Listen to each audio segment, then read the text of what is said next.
Dina, your reaction to this news moments ago that there is a verdict. I mean, we are experiencing history.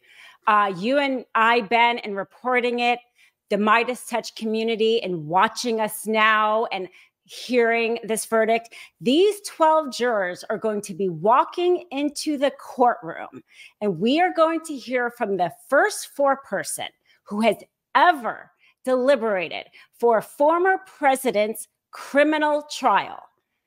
I mean, I cannot, like, the magnitude of this is just overwhelming. And for you to say, yeah, and it gave me chills when you've said how this was, you know, for this show that Michael Cohen started because of the price he paid, being part of the conspiracy.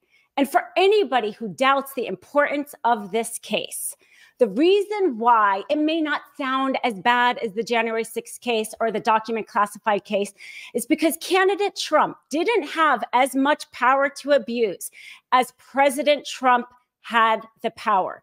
But he broke the law in order to win his campaign, and then sat in that Oval Office and signed those checks to cover it up.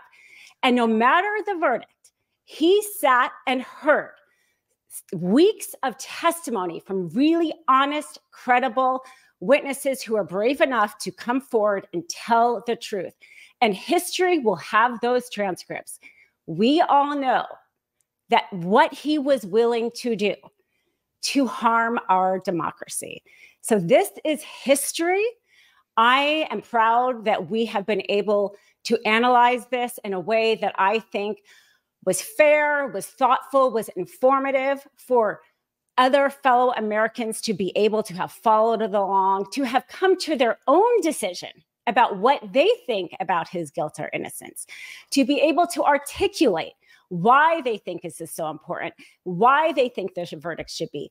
But to your point, once this foreperson says the verdict, we will all here on MeidasTouch respect it, because that is what our justice system is about, is respecting those 12 people.